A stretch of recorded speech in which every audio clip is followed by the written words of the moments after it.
First of all, welcome back. This session is 75 minutes. We have 4 incredible experts, people that have walked the walk, talked the talk, are involved in CDFIs. And we're going to have the panel with questions and answers. And then at the very end, or maybe in between, I think the secretary is going to join us a little bit earlier, but I'll turn it over to Wendy. We do want to recognize Secretary Missy Hughes, all of you for coming back. This is our very first virtual ever CDFI day. Some of you, Senator Smith is on the call, Jeff Smith. Thank you, Jeff. Always been there with us on every issue. You've got that very active Royal Credit Union up there. They keep you on the straight and narrow. They certainly do that for us. And to all the legislators and staff and the interns that were able to join us today. So with that, I'm going to turn it over. Tom, do you have any bookkeeping? Aha, there you are, housekeeping, not bookkeeping. That's right. All right. That's right. So thank you, Gary. I appreciate that. And if you were on the first part, this is going to sound very similar to my housekeeping notes from the first part. So just wanted to welcome everybody again. Thank you so much for joining us. Before we proceed with today's activities, wanted to go through a few housekeeping notes that'll ensure that our time together will be most beneficial.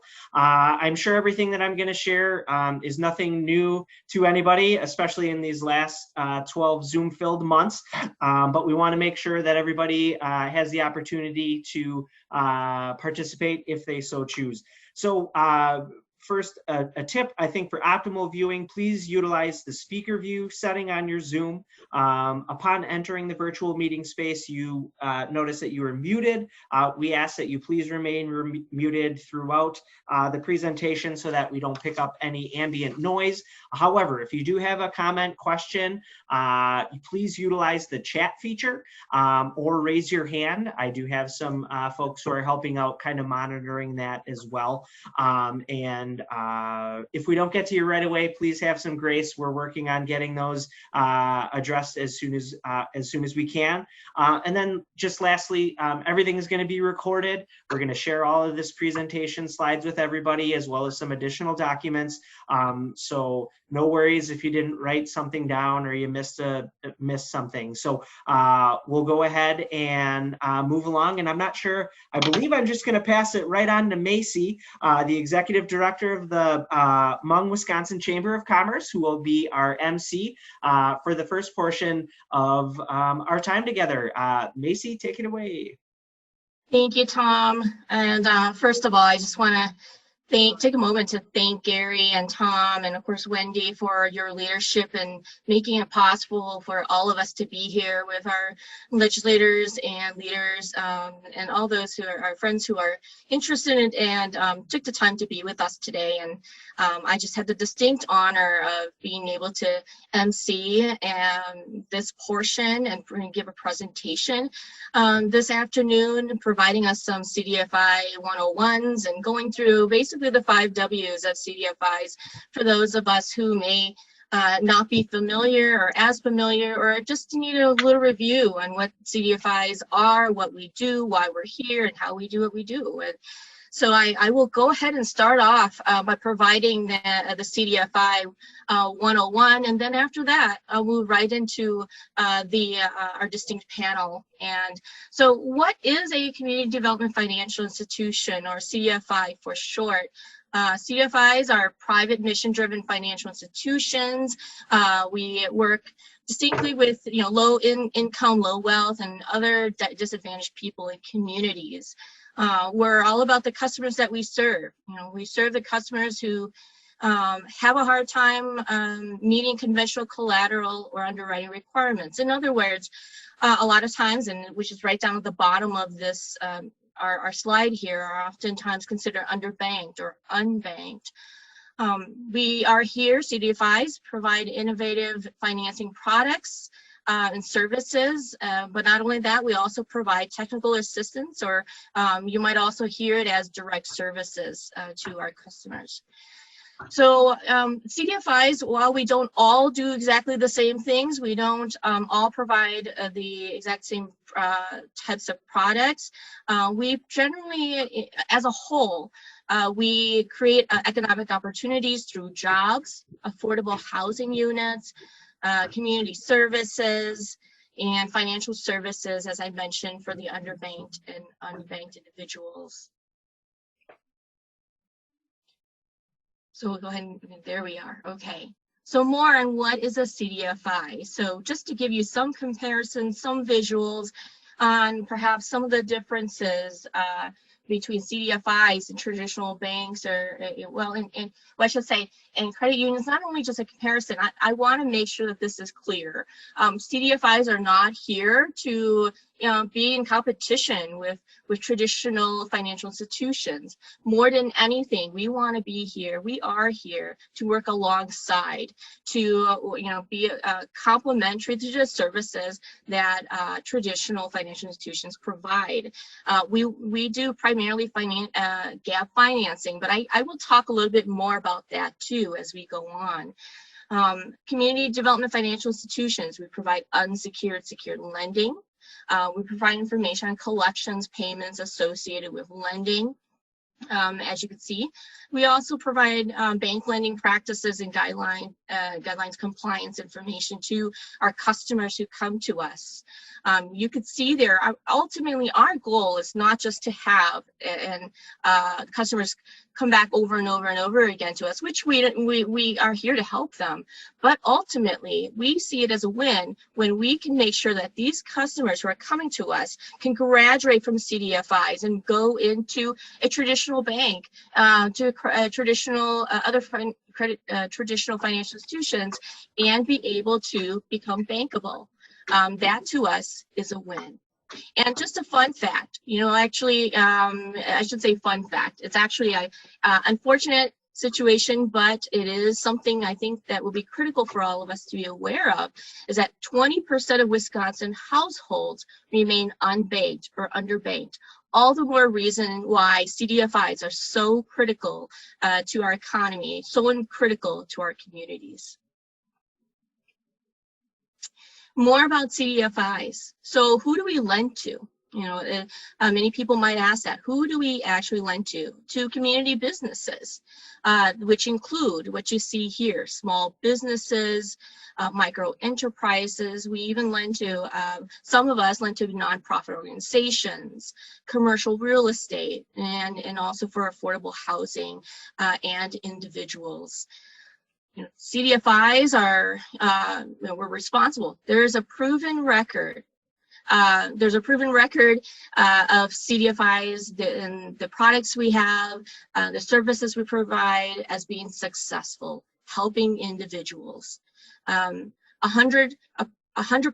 we're 100% dedicated to delivering responsible, affordable financial products and services that benefit individuals and communities. And I can't emphasize enough, you've heard me say this already, but I'm going to say this again. CDFIs are here for the community. We're community first, not the shareholder. And yes, CDFIs are profitable, but not profit maximizing. And I can tell you, we're here for the community. Sorry to interrupt, Missy. There was a question in the comments section from Representative Scott Allen, Sure. Specifically speaking about how would you describe underbanked, and kind of opening that up if Wendy or Tracy or Missy or Laura have a response. I see that Wendy got that one. She probably can explain it even better than I could. So I'm going to defer to what she actually provided there. So there are formal, she writes, there are formal definitions, but overall individuals may utilize a bank, but are not taking advantage of the full array of banking services. Could be they only have checking accounts, but not savings accounts, or only utilizing a bank due to credit cards. So there you go. And I'm sure we can answer more specifically too if there are more specific questions. I hope that helps. Thank you, Wendy. Absolutely. Carry on. Thank you. So some more, how CDFIs work. We provide access to capital as part of a long-term solution to alleviate poverty and build healthy communities. I will say this: many of the folks we work with, they're part of communities that have a where anytime we talk about lending, it's a term they don't want to hear because of the bad experiences they've had. We're here as CDFIs to make sure that they gain a better understanding of how to access capital in a responsible sort of way, and how to use capital to alleviate the poverty perhaps that many of them have been a part of, as part of communities as a whole, and as it says here, build healthy communities. CDFIs strive to become a permanent capital resource in their communities. That's what we're here for. So we're not just a program, we're here for the long run. We're here for the community for the long run. When a program comes and goes as a whim of the funders, government, and others, but what that also means, and because we're here for the long run, we're here permanently, that CDFIs need to be repaid and expect to be repaid. We can't avoid any sort of risk, but we have learned over the years to manage it, and we do it well.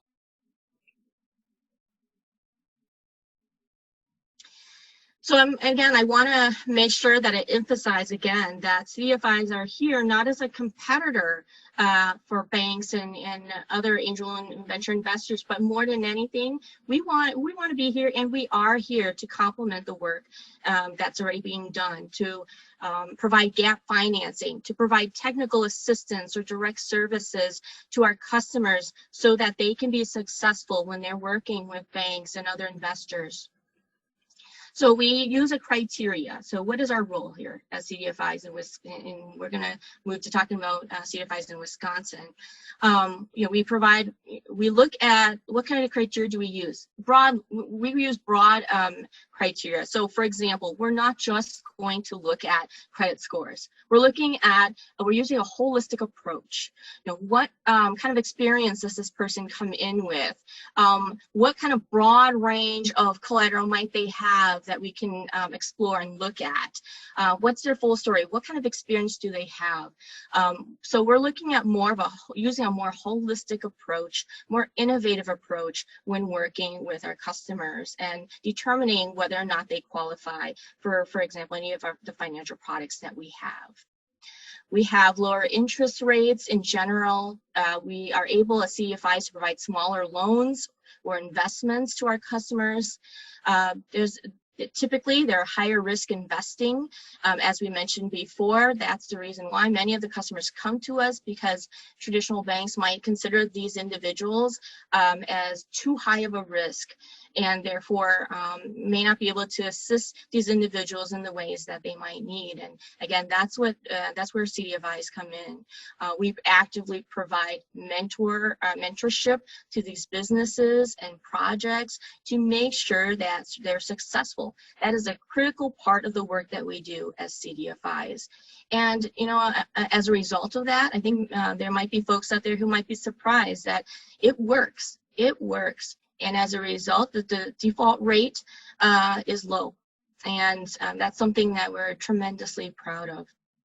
And okay. I see Tom smiling. So okay, we're on a roll. All right. CDFI capitalization and investment.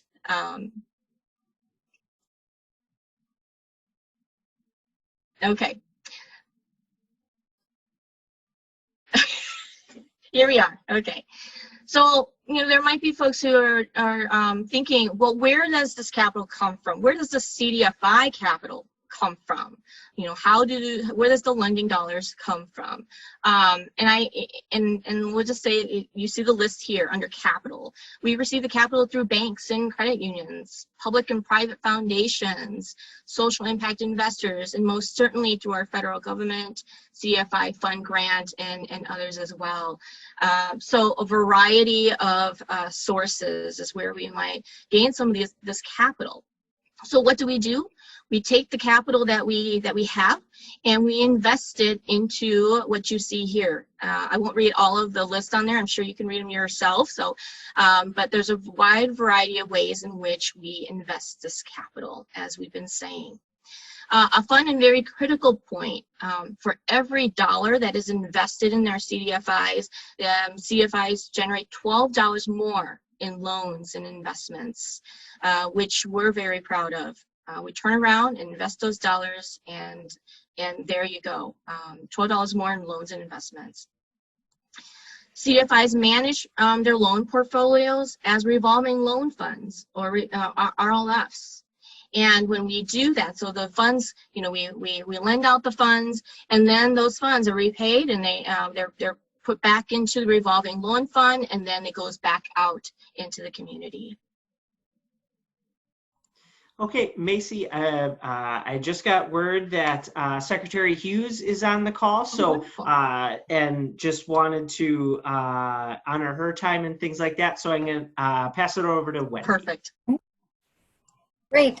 So Secretary Hughes, do we have your lovely face here? Are you on only by phone, or do we have your view too? Oh, there we go.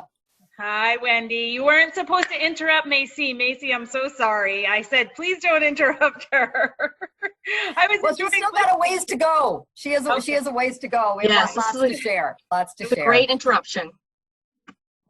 Good. Well, it is truly my honor to introduce and to provide this year's award through we've had a couple numbers of CDFIs in the state of Wisconsin. We might want to do some betting on it. Someone referred to 22, another 23. We're holding with actually 24 Wisconsin CDFIs. So that's our number, and it's our show today, so we're going to go with 24. But on behalf of those 24 CDFIs, those mission lenders, those individuals that are in the heart of Wisconsin's urban and rural communities, when we discussed, which is now really the second year of providing awards and recognition at our statewide celebration of impact of CDFIs at the Capitol, and this year being virtual, the first name that came to our list was Secretary Melissa Missy Hughes. This year we might call it the Fast and Furious Award, and she'll laugh at that.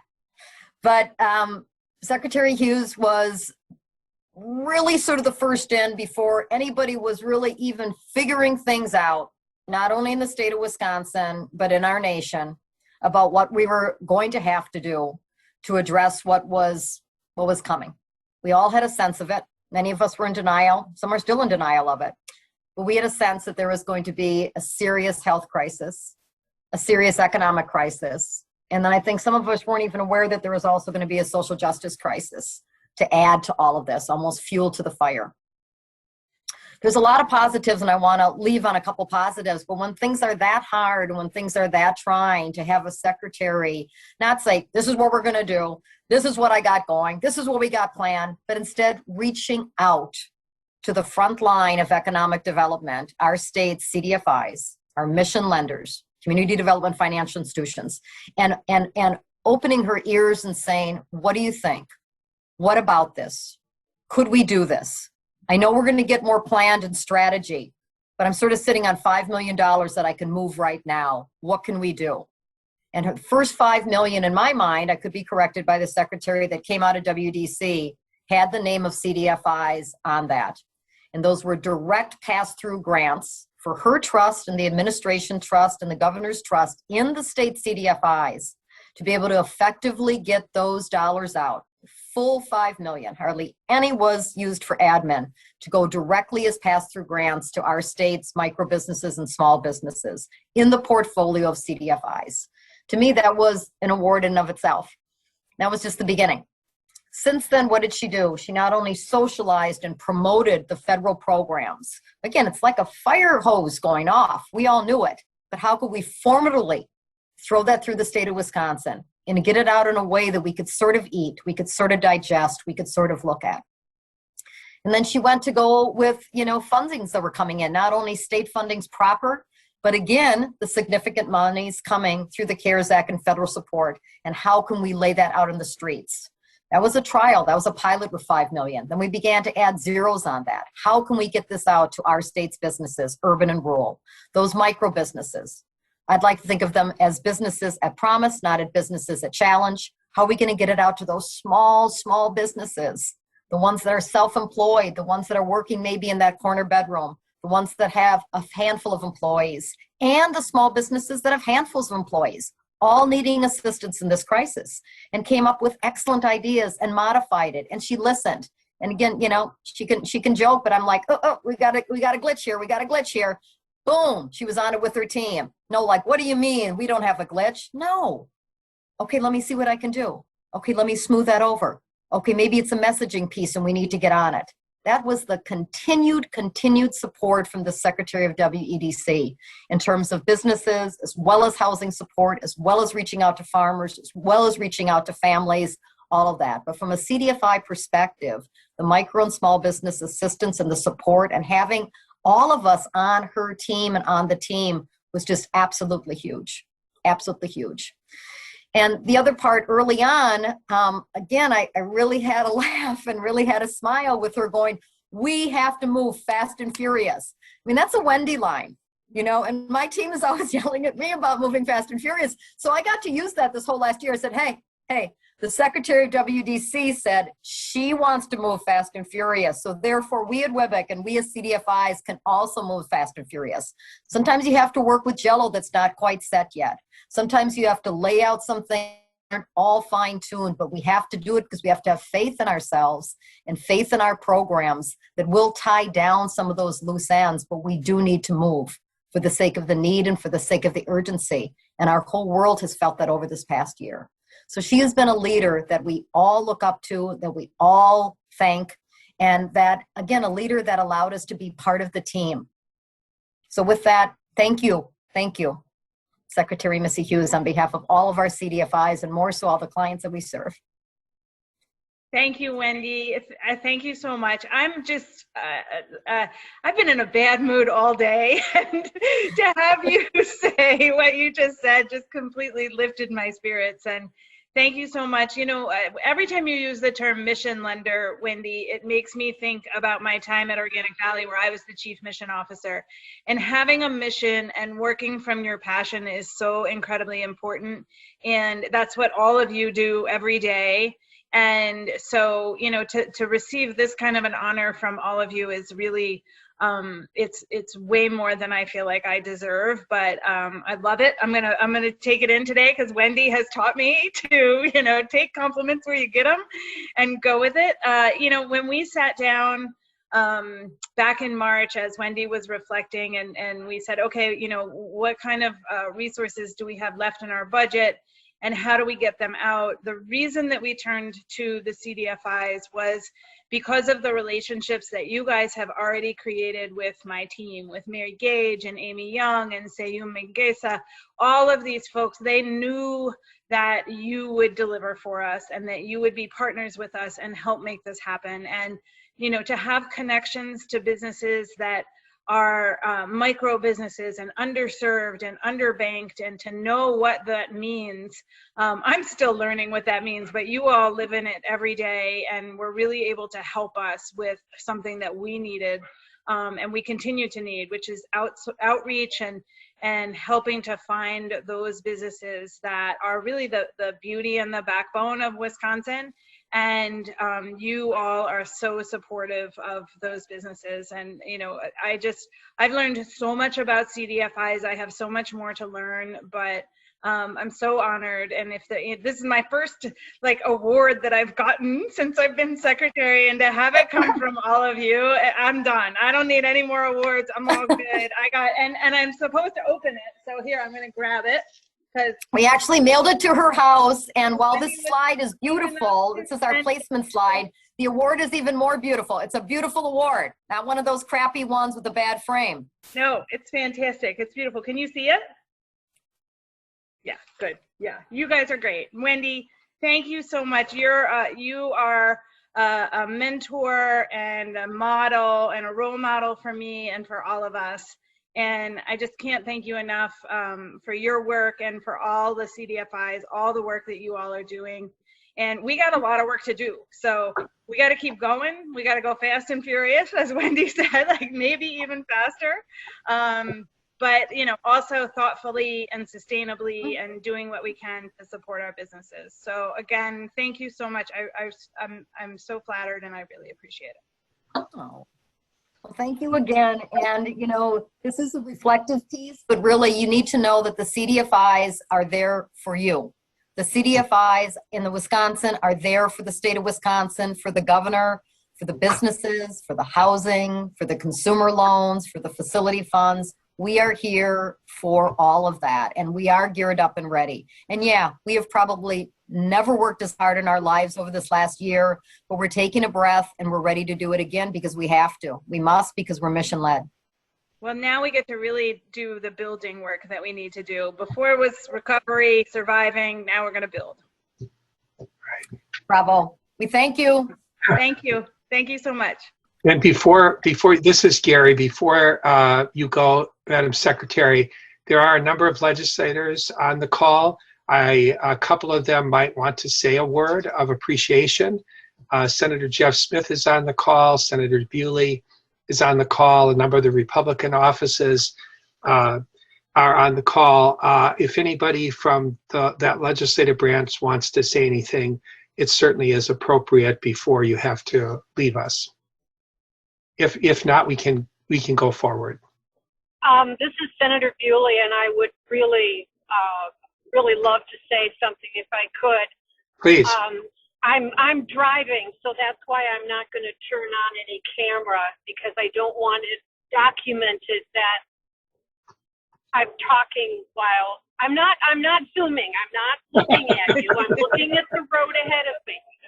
But I really did, when I heard that Secretary Hughes was going to get this award, I really wanted to make sure that I didn't miss it. CDFIs are really very, very important means to get capital to those businesses that really need it the most. And I couldn't agree with you more to recognize Secretary Hughes. Her willingness to be creative and courageous, and yet the best steward of resources that we could ask for. Her judgment is impeccable.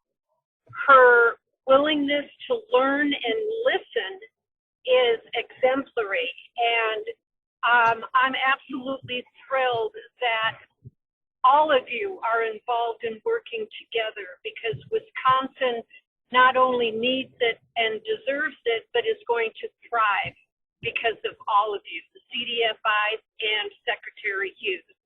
And Gary Goyke maybe too. But anyway, thank you, Missy, and all of the CDFIs that do such a remarkable job of getting capital where it's needed most. Thank you very much. Thank you, Senator. I also saw Senator Smith on the call, and I saw Representative Vining, I think, wanted to say something, if okay. Representative Robin Vining, are you on? Yes, sure. Sorry, I am multitasking 2 dogs, kids that just came home from school, and my husband on another Zoom. But Secretary Hughes, I want to thank you for your commitment to equity, and it's been an honor to watch you work this last year. I've said this a number of times over the last couple of months, but I'm impressed by your work. I am appreciative of your work, and I'm so grateful for the ways that you are watching out for our small businesses. So thank you. Thank you, Robin. Thank you. Jeff Smith, did you want to say anything, or were you taken away?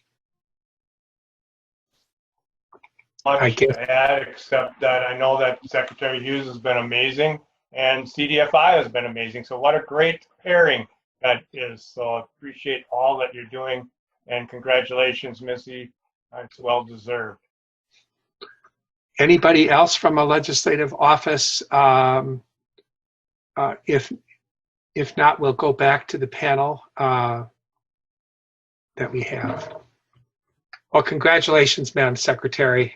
Great. Thank you so much, Gary, and thank you, everybody, for the kind words. The work is not done. Nope.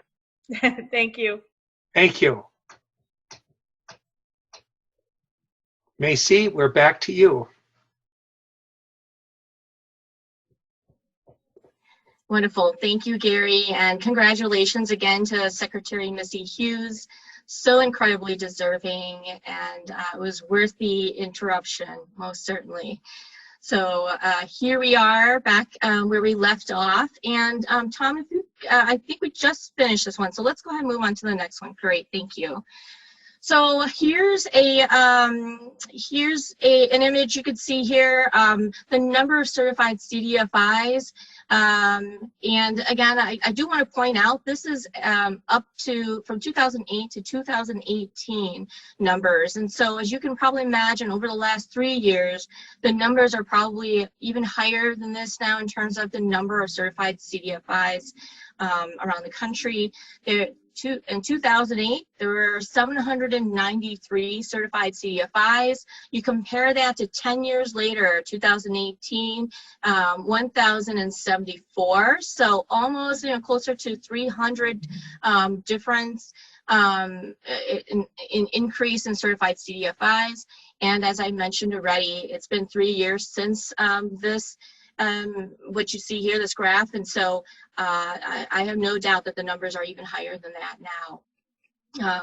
If you could just go back just for a little bit longer, Tom, you'll see here that most of certified CDFIs are loan funds, but there are others as well. You can see credit unions, bank or thrift, depository institution holding companies, and venture capital funds as well. All right, so as a total assets of certified CDFIs by the billions. You can see that in 1995, about $4 billion total assets of CDFIs. But since then, 2018, again, this was 3 years ago already, it moved from $4 billion in 1995 to $150 billion. And again, you can bet that the number has increased since that time in the last 3 years. Oh, and you can see 2017 and 2018, there was a huge jump from 2012 to where it went to 2017. That's a 5-year gap there. Five. I had to do some quick math there, yes. So perhaps, contrary to what some may think, where the CDFIs work. We don't just work in an urban area, although that is a huge chunk of our impact. Major urban areas, 48%. But we also work in many rural areas. In fact, as you can see there, 25% in minor urban, and then 27%, more than a quarter of the work that we do in CDFIs are in rural areas.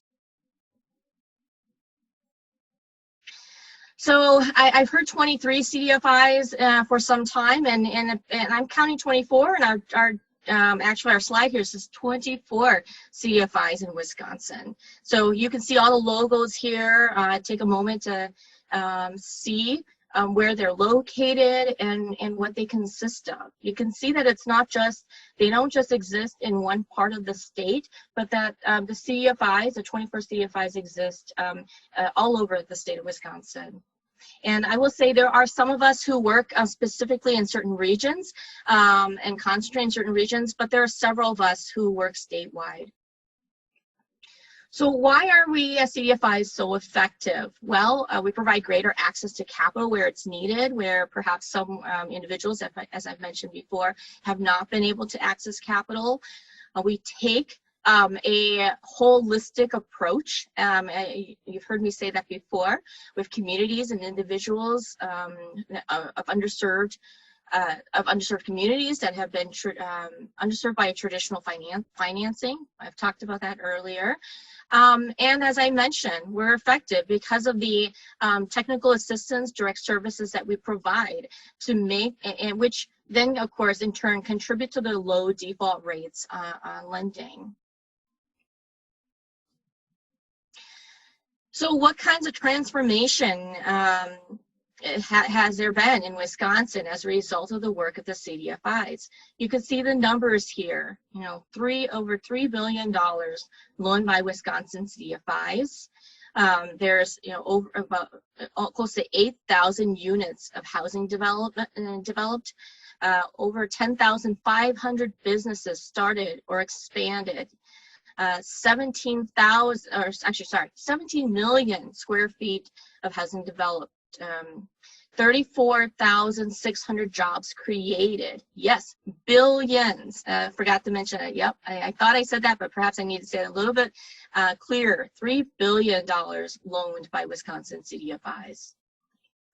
19,800 consumers financed, and a very, very important part of what many of our CDFIs work with, 47,356 seats in education and childcare. That's a huge part of whether that be direct or indirect impact of the work that we do as CDFIs. So with that, I'm going to go ahead and move right into, oh, and yes, that's correct, 2005 to 2018. And so again, you know, that's 3 years ago, those numbers. So you can bet that those numbers, again, have increased since that time. I'm going to go ahead and transition right into our CDFI panel. The first of our panelists is John Gaines. He is the Vice President of Business Services and Finance for WEDC, and he's going to provide us some information about some of the work, the wonderful work that WEDC is doing and the difference that they're making in the communities that they serve. So John, go ahead and take it away. Hey, thanks, Missy. Hey, good afternoon, everybody. Again, can't thank you enough for taking time out to catch up with us today to find out more about what we do here. Yep, you heard it. John Gaines, VP of Finance for WEDC. I've been with WEDC a little over 11 years, and traditionally kind of been behind the scenes, really kind of doing work to make sure that things happen. But certainly this year was wanting to, after a couple things happened, I wanted to get out a little bit more out in front. And so I'm really kind of excited to spend a few minutes with you today to talk a little bit more about WEDC. And so let's go ahead and get started. So next slide, please. So what is WEDC? Kind of high level, we are a micro enterprise and small business lender. So as we call ourselves a micro enterprise fund, and about half of the funds across the country are considered like us, micro enterprise. When we're dealing with small, micro, meaning one could be one person, employee being the owner, could be obviously more than that, typically up to maybe 20 employees or so in most of the organizations that we work with. You see here on this page, we've got, certainly a smattering of individuals that we work with. A couple I'd like to kind of talk about and highlight for a second. There's a gentleman, if you look at the second part of the row, kind of in the middle of the page, there's a gentleman named Jose Reyes. And Jose Reyes is an electrician by trade. I started this company back in 2018 called CMJ Electric, named really after his 3 kids, CM and J. But what he was really looking for, as I would say, looking to put his idea of dreams to work, he needed access to capital. And so working with them, making sure that, of course, they had a very, very sound business plan, we've worked with them to provide him $100,000 in basically financing. That financing was really used to really kind of purchase inventory for electrical parts and equipment for his residential and commercial business. But he also had beyond that, a deeper part that he wanted to do as well, too. He wanted to, continue to grow, make his business bigger. He wanted to add on more employees, which he's done, I should say. And he also wanted to provide like in-house training to kind of onboard new or emerging, apprentices to get more and more into the industry. And I'm sure he's still working on that part of his dream as he continues to grow his business, but really kind of excited about working with Jose. And then one of the folks that I work with more on a personal basis, his name was Maurice. He's I call him a younger entrepreneur. He's got an expedite business where he works with folks that he basically, travels amongst the state. Recently, we've talked a lot about how to kind of grow his business because he's been, kind of, as I would say, kind of debt averse, and really trying to spend some time with him, adding that business support about how important it is. Again, every organization in most cases does not have 100% equity to add to their business. They need some level of financing to help them grow that, and really spending time with them to try to understand and really make sure he's got a good sense of that. And so he's taking it to mind. He hasn't decided to really go out and find new debt financing yet. But the more important part is he's really thinking about what it means, and he's added on to his business. He's added on more trucks to his business over the past year, and he's very, very optimistic about the future as well. So again, we'll be doing a company basis, but also what, we look at on an individual basis to work with individuals as well too. let's go ahead to the next slide, please. Quick highlights in regards to really what WEDC gets involved with from a client standpoint. Really there at the top, there again, out of about 10 people, we work with ladies. Of course, we work with men too, but ladies is really our main emphasis. Also, other emphasis that we have in regards to what we do is working with persons of color, veterans and military connected families. And you've heard that term before, underserved or underbanked. And I'll give you, to me, a little bit more prime example about what I would consider underbanked. Consider the person who does not have a bank account, and they maybe make their way to a check cashing service where they pay a higher fee to cash their check. We're constantly working in regards to financial capability to really make sure people are aware of the options that they have available to them, including using banking services, i.e. lower fees, more security in regards to the things that they do as well. So I say that on a personal basis, but also on a commercial basis. There's also organizations that we bank, companies we work with as well. For example, they may take on what I'd call excessively high cost debt, something called a merchant cash advance, for example. Merchant cash advances could easily be in the high 50% up to 300% and really kind of annual percentage rate.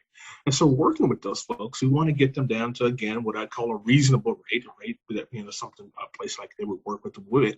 But to ultimately, like I know Missy, you mentioned this before, really, how do we help them get positioned to transfer from working with the WEDC to make their way to actually working with a credit union or working with the bank as well? So I think that's important. It's critical. Again, our goal is to help folks kind of graduate away from us. They can stay with us if they like, but we want them to move, higher and higher up in regards to working with more services in the banking system as well. A couple other thoughts here. Back on this slide here, 60% low to moderate income, because again, that's what we do at CDFI, is we focus on low to moderate income folks. Persons of color, again, statewide, about 55%. Within the city of Milwaukee proper, about 88%. And then really the thing I think is important for you to know, we work with existing businesses, but we also spend a lot of time working what I call startup business. And I know we all really go, hey, you got a dream, you got an idea. How do we help you move that forward and get that running? And it's currently about a 1-to-1. So for every existing business we're also helping a startup business get their foothold and get running as well. Next slide, please. Quick highlights in regards to the lending snapshots. And there's plenty of information, and I'll talk a little bit more about that as well, but I think it's important to highlight. WEDC right now about 565 active borrowers in our loan portfolio, which is about $23.5 million. And that's really assets that we own on our financial statements, but also work that we perform with other municipalities where we manage loan funds on their behalf. So a prime example would be if I've got a $500,000 or $750,000 or $1 million portfolio or funds from a program sense at an economic development agency, we don't quite know how to deploy those funds and put them in the actual community. So we spend time working with them to develop a program to put those funds and work with businesses in their communities as well. And so we call those really kind of managed funds from our standpoint. Of course, we charge a nominal fee to help them do that, but we really provide, again, a lot of work in regards to the underwriting, the support of that loan in regards to loan servicing, but also access capital, but also access to opportunity, networks, and other things that are important for a business to really kind of survive and thrive as well. Quick highlight in regards to kind of our portfolio. I look at it and kind of call it, I would say mainstream America, but I'm going to say in this case, mainstream Wisconsin. Again, pretty much $1 out of 4 in our portfolio is related to around food-related services and activities. About another dime or so is manufacturing, and then another dime or so would be other services. Things like working with small insurance agencies, for example, or working with other entities like educational services firms, like perhaps think of like a Mathnasium or Kumon or something like that in regards as well, in regards to other things as well. So again, the point being, we're diverse. We don't specialize in one geography because we're statewide. We don't particularly, we're very diverse in regards to our loan portfolio there as well. I did want to talk a little bit more about, as we talk about lending, some of the things that we really spent time working on really during 2020, with, of course, the pandemic and the economic recession as well. You heard the term economic first responder, and let me kind of put that in a little bit more general terms as we go. A few things that we specifically work with at WEDC in regards to that. I know we talked and certainly really kind of congratulated our secretary in regards to WEDC, work around business grants. And so During 2020, we worked with the WEDC to basically really disperse about almost $2 million to direct businesses through the WEDC 2020 We're All In, really kind of small business grants program.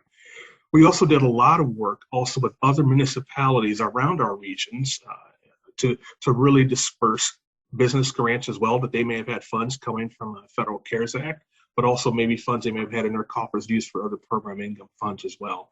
In addition to dollars specifically related for, I'm going to say, I call them, in our case, forgivable grants, really tied to making sure that those funds really dealt with keeping staff on board as we work our way through this process and ultimately get to recover and kind of move out of that as well. And so we spent a lot of time and a lot of effort throughout this year really kind of planning that role of first responder. We also created, in response to what was going on as well, 2 new loan products, which we kind of called them internally, fast track loans really related to COVID responses, and really help businesses through that process as well in regards to getting them capital fast and furious. You heard that term too. We did a lot of that. But we also, in addition to that, spent a lot of time also working to implement through the SBA Paycheck Protection Program. I call it the round 1 of that program, funds, and when we dispersed a little over $1.6 million to 110 borrowers throughout the state as well. So again, being attached to a CDFI, it was easy for us to really work with those individuals, help them make sure that they have the information correct, and go through the process of application, get those funds to them, and really provide them that support as we really kind of round the turn and get ready for the other part, which is coming out, as we call it, the SBA forgiveness piece. But we've also said we wanted to sign up and make sure we supported businesses through the SBA Paycheck Protection Program round 2. So we're definitely involved with that currently as we speak, really supporting, I think it's 50 borrowers right now, and probably have another 40 or 50 in the pipeline. We're hoping to really kind of finish up that program and really get that capital out as well. So we definitely, as I said, all hands are on deck. We did exactly what we needed to do to really continue to support our communities at large, and we'll continue to do so because, again, in our role as CDFIs, we're close to the communities. We're close to knowing what's going on, and everything we want to do supports our business owners in regards to really job retention, but also really kind of job creation as well. I want to say thank you folks again for listening to what we do. Again, we're statewide.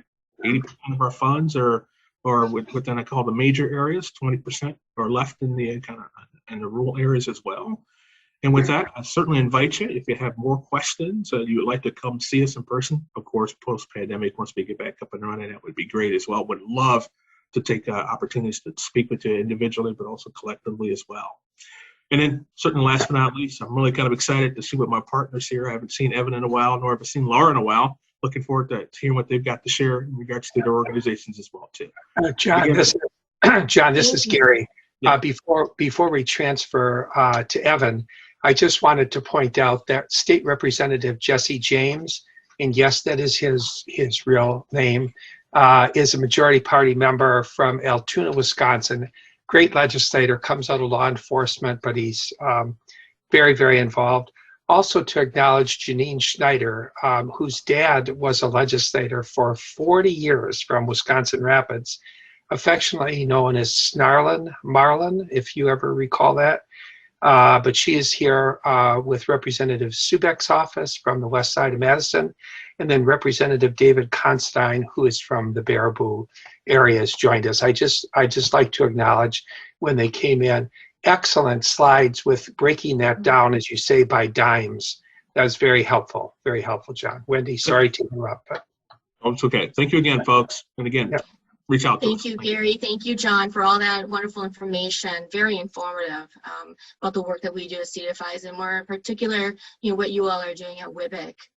I'm going to go ahead and move right along to Evan Reed, who is the Regional Director of Southeast Wisconsin and is with Forward Community Investments.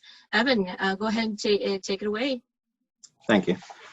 I'm looking at you, Tom, real quick for a sound check to make sure that's all good. All right. Awesome. Thank you, Missy. Hello, I'm Evan Reed, Regional Director for Southeast Wisconsin for Forward Community Investments. I'm happy to be here and share a little bit about FCI's work to date and the CDFI space. Established in 1994, Forward Community Investments is an investor, connector, and advisor for organizations that reduce racial inequities, and socioeconomic disparities in the state of Wisconsin. Since inception, we have invested $25 million through our traditional loan programs into organizations and projects that reduce disparities. 51% have been community facilities, 36% towards affordable housing, and 13% in economic development projects. Additionally, another $76 million have been dispersed through our new market tax credit program, primarily supporting community facilities. About 70% have been in Milwaukee and 30% throughout the rest of Wisconsin. A beneficiary of FCI's programming with our community facilities portfolio is the Social Development Commission, as an example of the work CDFIs implement. FCI is focused primarily on community facilities as an example in this session here, as we primarily focus on nonprofit organizations with our lending, whereas a WEDC focuses on the small business micro-organizations. Missy stated that, each CDFI tends to have their own niche in where they operate. As far as the Social Development Commission, they were started in 1963, and their mission is to empower Milwaukee County residents with the resources to move beyond poverty. With the staff of 100 employees, the commission assists a diverse population serving more than 8,000 residents per year. They have about 40 programs designed to improve the overall quality of life for low-income residents. And a few of these programs and their impact include educational services for adults to earn their GED, with 154 individuals receiving their GED and post-secondary education in 2019. Personal finance and tax services, where they provide financial literacy training and tax preparation services. 368 individuals completed financial education workshops, with 5,400 individuals and families that were provided with free tax preparation services. They also have nutritional services where they provide meals to families, youth organizations, daycare centers, with 1.6 million meals being served, touching 5,900 youth. Residential services provide eligible tenants and homeowners with basic weatherization services at no cost and conserve energy, with 1,700 homes being weatherized in 2019. And finally, youth services, including ACT preparation workshops, teen talking listening sessions, conflict resolution and meditation workshops, as well as recreational leagues. 3,900 youth were served through those programs. FCI supported the commission to improve their interior and exterior of their Milwaukee headquarters. Is located along Milwaukee's North Avenue commercial corridor in the Lindsay Heights neighborhood, and was dated, having a warehouse-like feel and a gloomy feel as well when you would pass it or go inside. This has been transformed with our funding by replacing the HVAC system, adding large windows, other facade improvements, replacing the roof, and adding solar panels, leading to direct energy savings averaging $15,000 per year for the organization, which in turn allows them to use those funds to go back into the programs that they operate. Just given the latest legislative context of this meeting, I would like to now say, and I've been wanting to say this, I yield my time back to Madam Moderator Missy. Well, thank you so much, Evan. I certainly appreciate it, and thank you for all the information that you provided us about the work that you all are doing. I'm going to go ahead and pass it right along to our next and our final panelist, and Laura West Kralchik, who is the Vice President of Lending, and she's going to tell us a bit about what's going on and what kinds of things they've been doing there over at Community Assets for People. So, Laura. Thank you. Good afternoon, everyone, and thank you for your interest in CDFIs. I'm Laura West Kralchik, and I am the Vice President of Lending for a rural CDFI, Community Assets for People, which is actually a wholly owned subsidiary of CAP Services, and that is a community action agency in central Wisconsin. CAP Services' mission is to transform people and communities through social and economic justice. Community Assets for People, also known as CAFP, was created in 1991 to bring low-cost capital to underserved markets, primarily in 6 mostly rural counties in central Wisconsin. CAFP offers a diverse selection of financial products in business, housing, and consumer lending in an effort to meet the needs of individuals and businesses in the communities we serve. Next slide, please. A growing number of families are housing cost burdened and pay more than 30% of their income on housing. In addition, small towns are often faced with limited affordable housing options. As a result, seniors in particular are forced to leave the communities in which they've lived much of their life when they can no longer manage the demands of their home. CAP believes all residents are deserving of adequate and affordable housing. CAP has a successful track record of responding to this need, not only for seniors, but families as well. To achieve this, CAP can provide gap financing for property owners developing these projects, or CAP can hold and manage the multi-unit projects in-house, such as what you see here, Adams Friendship Senior Village. By holding these projects in-house, we can ensure safety while properly administering the rental leases with affordability in mind. Next slide, please. Access to affordable and decent housing is a priority for CAFP and can take different forms. CAFP offers home ownership and home improvement financing to households with incomes at or below 80% of county median income.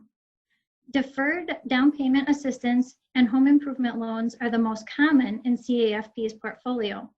These loans can cover some or all of the down payment needs for a home to be purchased, or the funds can be used for improvement or rehabilitation on newly purchased or already owner-occupied single-family homes.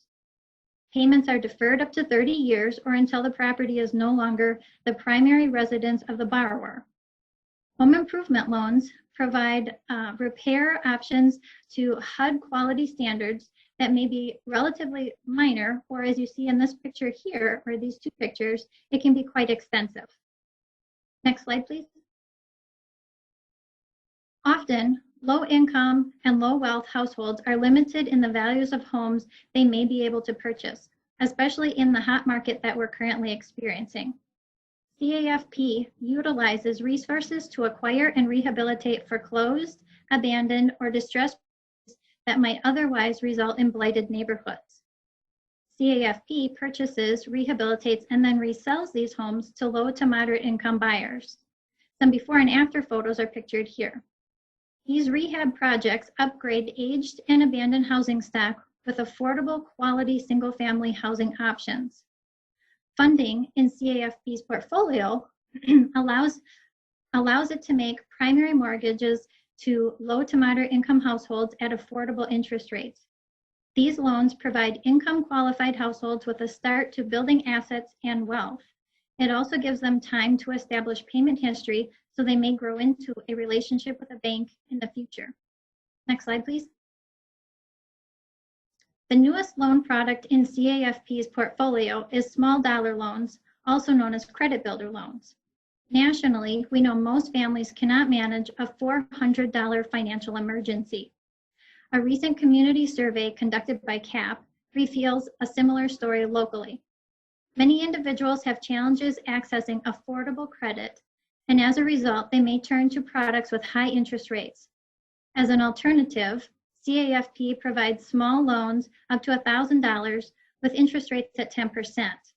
These loans can be used for emergencies such as car repairs, but in addition, they can be used for other things such as planned costs like moving, or they can support personal or career advancement such as tuition and fees for certification. Next slide, please. In addition to building credit, CAFP also has refinance loan products to help repair credit. These loans can be used to pay collections or refinance high interest debt. As stated in the previous slide, when individuals cannot access affordable credit, they turn to high interest loans, also known as predatory loans. These predatory loans consume household cash that would otherwise be available for productive plans on necessary purchases. CAFP offers refinancing up to $5,000 with 12% interest. Borrowers have utilized these funds to refinance other high-interest loans ranging from 36 to 450%. That's a pretty big savings. The monthly savings is significant for some borrowers, enough to allow them to pay for household expenses without taking on more debt. Next slide, please. Another high priority need for many households is reliable transportation, especially in rural areas where other transportation options are lacking. We know that as many as 75% of renters in parts of our service area have no means of transportation.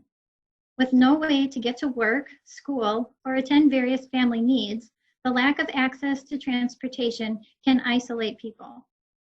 CAFP provides auto loans with affordable and flexible terms. These loans provide affordable access to capital so that individuals can purchase a modest vehicle that will give them dependable transportation to work, to school, and other necessary appointments. These loans can help clients build credit because CAFP reports to credit bureaus. Credit reporting is something that most of our clients actually prefer because they have found few opportunities elsewhere to start building their credit. And with that, I will turn it back over to Missy. Thank you so much for that, Laura. And, you know, when I think about all the information between all three of our panelists, it's amazing the work that CDFIs are able to do. And hopefully everyone was able to see that. There's a wide range as a whole, a wide range of services, wide range of products that we all provide as a whole. And, you know, some of us serve nonprofits, others of us serve for-profits only. And again, we exist all over the state. So I want to just go over some of the highlights, some of the main ways in which CDFIs are working right here in Wisconsin. Again, we provide access to capital where traditional lenders cannot or are unable to. And more specifically, CDFIs deliver jobs in distressed urban and rural communities. We make sure that as we help, for example, businesses open, that jobs are available there, that areas are revitalized in ways that create jobs.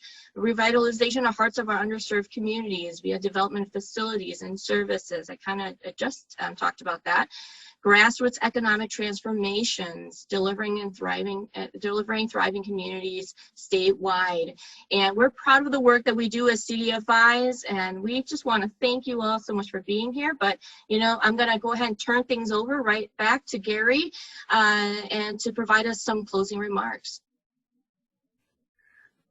Thank you, everybody. What a great, the slides are fantastic. We all just got a message from Representative Scott Allen. He said, thank you for the work, everyone.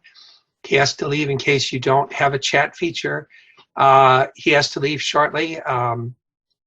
He encourages all of us to look at Assembly Bill 213, encourage our legislators to support the bill, limiting interest rate on payday loans as well. So I passed that message on. We understand what you're talking about.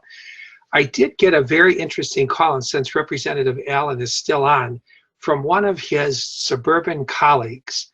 And they said, Gary, what is a CDFI? What's the purpose? And I said, well, you live in a community that has a fixed route bus system, meaning that there are bus stops and the bus stops at these stops on a regular basis. But that isn't the complete transportation system. There are also elderly and disabled and handicapped special needs transportations that fit in, paratransit needs that fit into the fixed route bus system. And I said, that's how it works, right? Not everybody can get on the fixed route bus, but everybody can be connected. And so this is financially connected everybody in the state. And the legislator is pretty conservative. I wouldn't say that this person is a transit fan, but the analogy made sense that even in large financial institutions, not everybody has the access to them. And whether you're in a rural community or in a big community, an urban community, that's what this is about. And I wanted to thank the panelists, especially Wendy, for the bringing it down to the reality. We will use these slides in our efforts. So I hope that matters. And thank you, Scott Allen.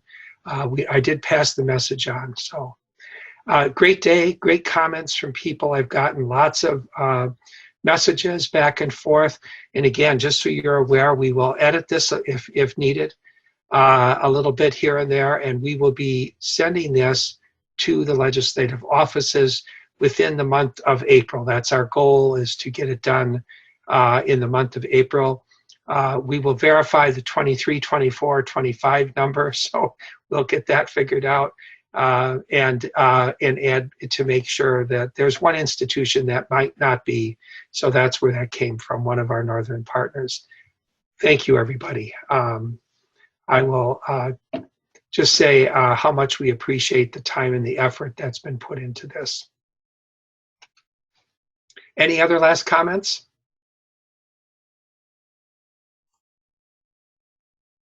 Even is that a couple minutes early? Oh my gosh, yes.